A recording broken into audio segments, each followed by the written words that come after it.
በወሎ ቀጠና ያገዛዙ ጦር እንቅስቃሴ ተሰበረ።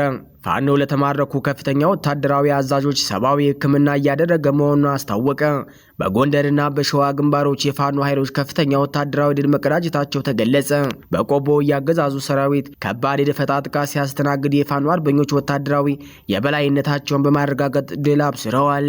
በቀጠናው ወታደራዊ አዛዦች የሞት ዕጣ ፈንታ ደርሶባቸዋል። በጎጃም ቀጠና ከባድ ምት ያስተናገደውና ኪሳራ ያደረሰበት የአገዛዙ ጦር በቀል በሚመስል መልኩ የመድፍ አፈሙዞችን ወደ ንጹሃን መንደሮችና የገበያ ቦታዎች አዙሯል። መረጃዎችን በቀዳሚነት በዝርዝር እናስደምጣችኋለን። 4 ኪሎ ሜትር ሳይጠበቅብን የአገዛዙን ዕድሜ ማሳጠር ይቻላል ሲሉ ጀነራሉ ተናገሩ። እኛ ካሁን በኋላ አዲስ አበባ የመሄድ ፍላጎት ወይም አባዜ የለንም፣ የኛ ዓላማ ሉዓላዊነታችንን ማስከበር ነው በማለት የትግሉን ዋና ግብ አቅጣጫ አስቀምጠዋል። የጀነራሉን ወታደራዊ ስልት መምሪያ መረጃ ይዘነዋል፣ ተሰሙታላችሁ። ለሰባተኛ ጊዜ ከባድ ጥቃት ሲፈጸም አደረ። የሰላም ስምምነት ሙሉ በሙሉ መፍረሱን ፕሬዚዳንት ዶናልድ ትራምፕ ይፋ ማድረጋቸውን ተከትሎ በአሜሪካና በኢራን መካከል ያለው ግጭት ወደ ከፋ ምዕራፍ ተሸጋግሯል። የአሜሪካ ጦር በኢራን ላይ ለሰባተኛ ተከታታይ ምሽት መጠነ ሰፊ የአየርና የባህር ላይ ድብደባ የፈጸመ ሲሆን ኢራን በበኩሏ በአካባቢው በሚገኙ የአሜሪካ አጋር ሀገራት ላይ የምትሰነዝረውን የአጸፋ ጥቃት አጠናክራለች። ከባህር ማዶ የተዘጋጁትን ዝርዝር መረጃዎች እናስደምጣችኋለን። ሰላምና ጤና ይስጥልን የተከበራችሁ አድማጭ ተመልካቾቻችን፣ አክብሮታዊ ምስጋናችን በያላችሁበት ይድረሳችሁ እያልን ሐምሌ 11 2018 ዓ.ም የረፋድ ዜና ሰዓታችንን ጠብቀን ተገናኝተናል። በቆይታችን አጫጭር ዝርዝር እና አሁናዊ ዜናዎችን ይዘን ቀርበናል። ቻናሉን ሰብስክራይብ፣ ላይክ፣ ሼር በማድረግ ቤተሰብ ሁኑ። ወደ ዝርዝር ዘገባዎቹ አለፍን።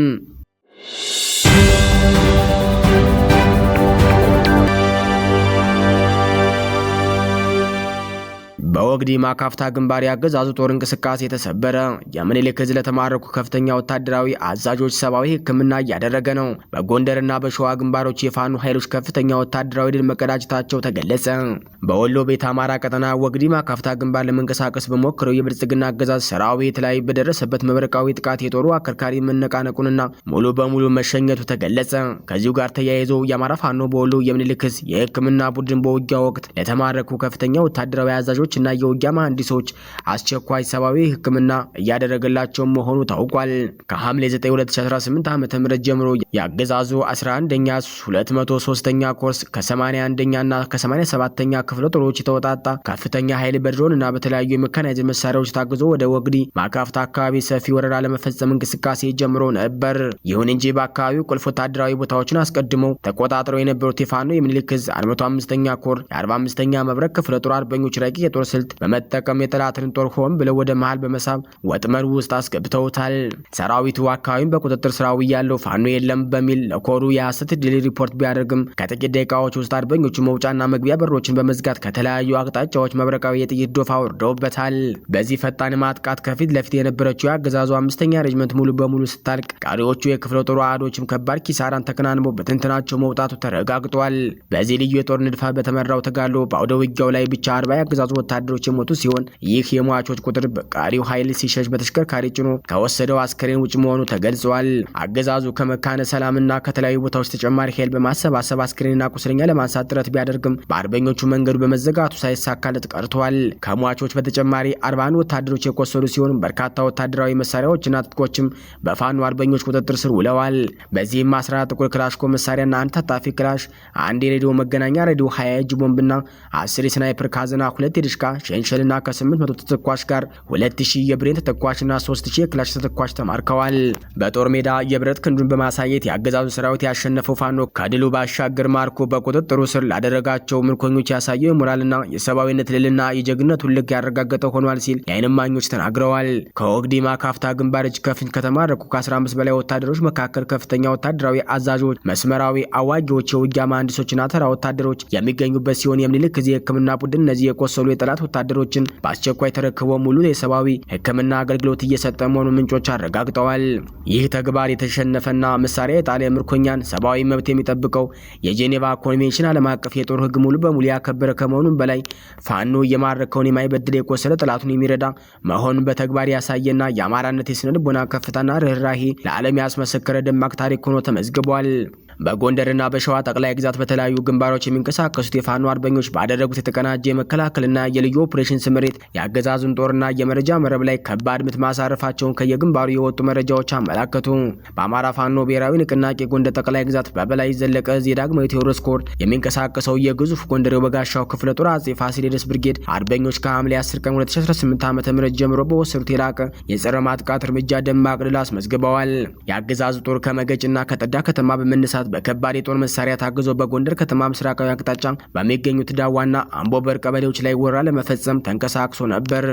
ይሁን እንጂ የብርጌዱ አርበኞች የጠላትን የሜካናይዝድ መሳሪያ የበላይነት ሳያስተናግዱ በራሳቸው የውጊያ ስሌትና የጦር ንድፍ ያውደ ግንባሩን የበላይነት በፍጥነት መቆጣጠር መቻላቸው ታውቋል።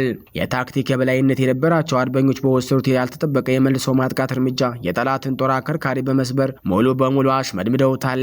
በዚህ ተጋድሎ የአገዛዙ ኃይል ጥቃቱን መቋቋም አቅቶት የተበታተነ 23 የአገዛዙ ወታደሮች ሙተውበታል።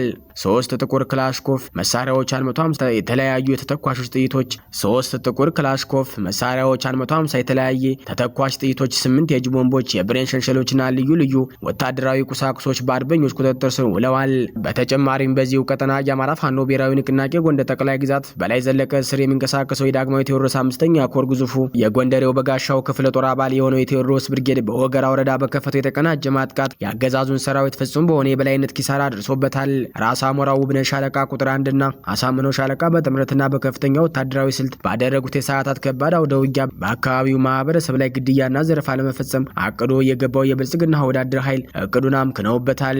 ውጊያው ከቀኑ 8 ሰዓት ጀምሮ እስከ ምሽቱ 2 ሰዓት ተኩል ድረስ በወገራ ወረዳ ጥርጎስጌና ዳባት አቦ ቀበሌዎች ላይ በከፍተኛ ወታደራዊ ፍልሚያ ተደርጓል።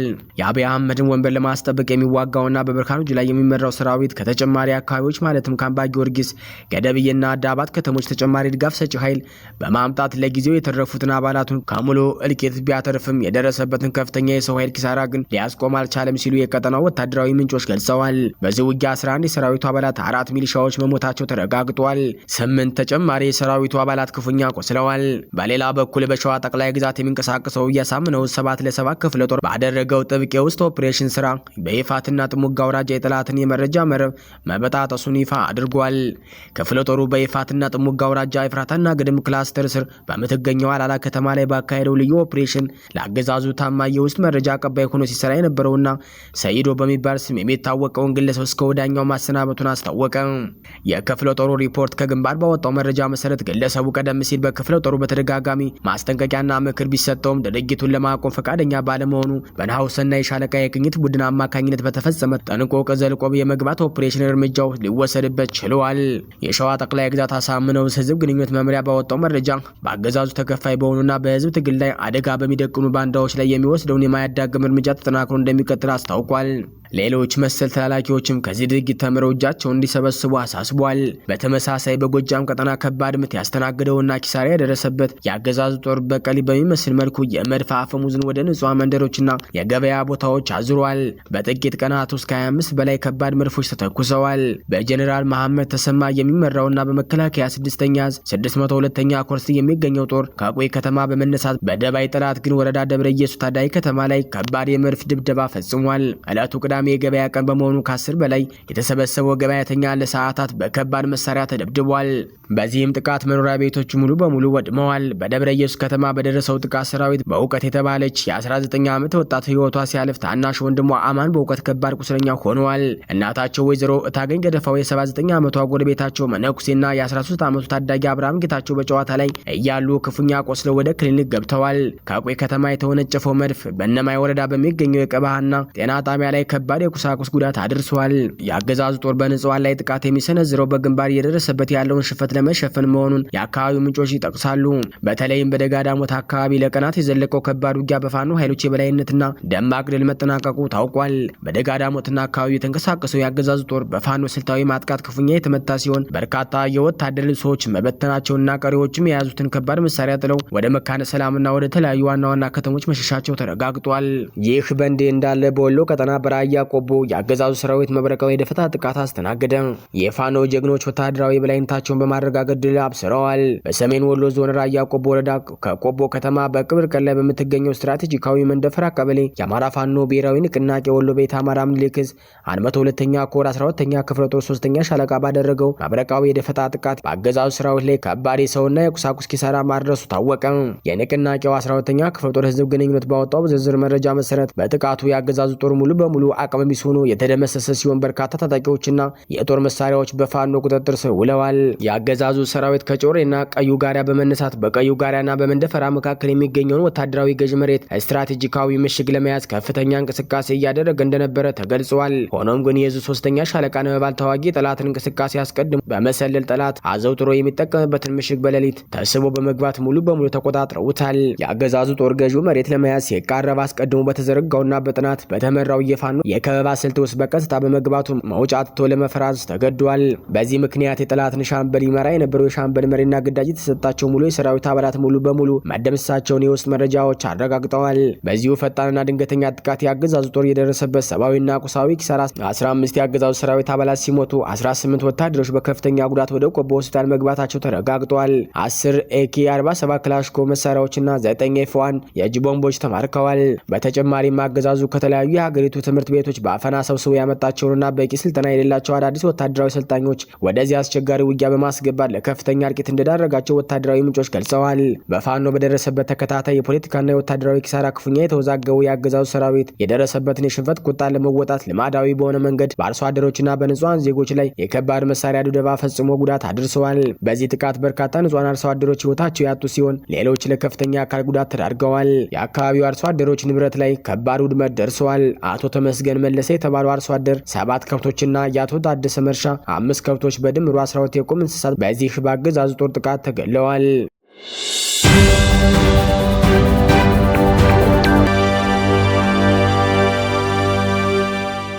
4 ኪሎ መሄድ ሳይጠበቅብን ያገዛዙ እንድሜ ማሳጠር ይቻላል ሲሉ ጀነራሉ ተናገሩ። የህወሓት ከፍተኛ ወታደራዊ መኮንን የሆኑት ጀነራል ዮሐንስ ወልደ ጊዮርጊስ መልእክታቸው በአገዛዙ ላይ የሚካሄደውን የትግል ስትራቴጂ አዲስ ምዕራፍ አመላካች መሆኑን የፖለቲካና የወታደራዊ ጉዳዮች ተንታኞች እየገለጹ ይገኛሉ። ጀነራሉ ጠላቶቻችን ለመጣል የግድ 4 ኪሎ መሄድ አይጠበቅብንም በማለት የተናገሩት ንግግር የአብይ አህመድን አገዛዝ ለመገርሰስና የህዝቦችን መብት ለማስከበር ዋና ከተማዋ አዲስ አበባን ወይም ሌሎች ትላልቅ ማዕከላት ላይ ብቻ ማተኮር እንደማያስፈልግ በግልጽ ያሳየ ነው። ጀነራል ዮሐንስ እኛ ካሁን በኋላ አዲስ አበባ የመሄድ ፍላጎት ወይም አባዜ የለንም፣ አዋሳ የመሄድ አባዜ የለንም፣ የኛ ዓላማ ሉዓላዊነታችንን ማስከበር ነው በማለት የትግሉን ዋና ግብ አቅጣጫ አስቀምጠዋል። ይህን አስመልክቶ አስተያየታቸውን የሰጡት የፖለቲካ ተንታኞች እንደሚሉት የአገዛዙ ዋነኛ ጥንካሬና የስልጣን ማዕከል 4 ኪሎ እንደመሆኑ መጠን ትግሉ እዚያ ቦታ ላይ ብቻ ለማድረግ መሞከር ከፍተኛ የሰውና የንብረት መስዋዕትነት ሊያስከትል ይችላል። ይሁን እንጂ የአሁኑ መልእክት የሚያሳየው አገዛዙ አቅም በማሳጣት የቁጥጥር መስመሮችን በመበጣጠስና በየአካባቢው ያለውን ህዝባዊ ተኝነት በማጠናከር ስርዓቱን ከተጠቀመበት ማዕከል ሳይንቀሳቀስ ማፍረስ እንደሚቻል ነው ብለዋል። የጀነራሉን ጥሪ ተገቢነት የሚያጠናክረው በአሁኑ ወቅት በሀገሪቱ እየተፈጸመ ያለው መጠነ ሰፊ ህዝባዊ ግፍና በስርዓቱ የሚዘወረው የጥላቻ ፖለቲካ መሆኑን ተንታኞች ያሰምሩበታል። አሁን ያለው አገዛዝ የዜጎችን ህይወትና ደህንነት ማረጋገጥ አለመቻሉ፣ በየክልሎቹ የሚፈጸሙ የንጹሃን ግድያዎች፣ መፈናቀሎችና ድብደባዎች አገዛዙ የመንግስትነት ህጋዊነት ሙሉ በሙሉ አሳጥቶታል። አገዛዙ የራስን ዕድል በራስ የመወሰን መብት ማነቁ ህዝቦች በራሳቸው ጉዳይ ላይ የመወሰንና ሉዓላዊነታቸውን የማስከበር መብታቸው በኃይል ታፍኖ እንዲገኝ አድርጎታል። ጦርነትና ግጭትን እንደ ስልጣን ማራዘሚያ በመጠቀም ህዝብን ለረሃብና ለከፋ ድህነት መዳረጉ እነዚህ ግፎችና እንቅፋቶችን ለማስወገድ ጠላት አፈር ድሜ ለማብላት ከወዲሁ ስራዎችን መስራትና ራስን ማዘጋጀት ብቸኛው የነጻነት መንገድ መሆኑን የጀነራሉ ንግግር ያረጋግጣል። እንዴት እንጣለው? ይህ የተንታኞች ምላሽ ነው። ጀነራል ዮሐንስ ይህንን አገዛዝ ለመጣል የግድ 4 ኪሎ መሄድ አይጠበቅብንም። ታዲያ እንዴት እንጣለው ለሚለው ጥያቄ ራሳችንን አብቅተን መዘጋጀትና ስራዎችን መስራት አለብን ብለዋል። ተንታኞቹ ይህንን ተግባራዊ ለማድረግ የሚከተሉት ነጥቦች በዋናነት ይጠቅሳሉ። የአምባገነኑን ስርዓት መዋቅር በየአካባቢው ማዳከም፣ የንብረትና የሀብት ምንጮች መቁረጥ እንዲሁም የህዝብን እምቢተኝነት ማስተባበር 4 ኪሎ ሳይደርስ አገዛዙ በራሱ ጊዜ እንዲፈረካከስ የሚያደርግ የተሞክሮና ውጤታማ የትግል ስልት ነው። የአካባቢውን ሉዓላዊነት ማረጋገጥ እያንዳንዱ ክልልና ማህበረሰብ የአገዛዙን ጣልቃ ገብነት በመከላከል የራሱን አስተዳደርና ደህንነት ራሱ ማረጋገጥ ሲችል የማዕከላዊው መንግስት በራሱ ይከስማል። የኃይል ስብጥርን ማዛባት አገዛዙ በየአቅጣጫው የሚነሱበትን ህዝባዊ ጥያቄዎችን መመለስ የሚያስችል ወታደራዊ ሆነ የፖለቲካ አቅም ስለሌለው በተበታተነ መልኩ የሚደረግ ጠንካራ ትግሎች ስርዓቱን በቀላሉ ያፈርሱታል። የጋራ ተልእኮና ዝግጅት እነዚህ ጠላቶች ካላስወገደን ሰላም አናገኝም እንደተባለው ሁሉም አካላት ለዚህ የጋራ ተልእኮ ራሳቸውን አብቅተው መዘጋጀታቸውና በተቀናጀ መልኩ መንቀሳቀሳቸው አገዛዙን ከ4 ኪሎ ዙፋን ለማውረድ ወሳኝ መሆናቸውን አመላክተዋል። የጀነራል ዮሐንስ ወልደ ጊዮርጊስ መልእክት በአሁኑ ወቅት በአገዛዙ ግፍና በደል ለተማረረው ህዝብ አዲስ የትግል ስልትና ተስፋ እየሰጠ ነው። 4 ኪሎ ለመቆጣጠር በሚደረግ ፍልሚያ ንጹሃንን መሰረተ ልማቶችን ለአደጋ ከመዳረግ ይልቅ የአገዛዙን ክንዶች በየቦታው በመቁረጥና የህዝብን መብት በራስ ትግል ማስመለስ ይቻላል የሚለው እሳቤ በብዙሃኑ ዘንድ ተቀባይነት እያገኘ መጥቷል።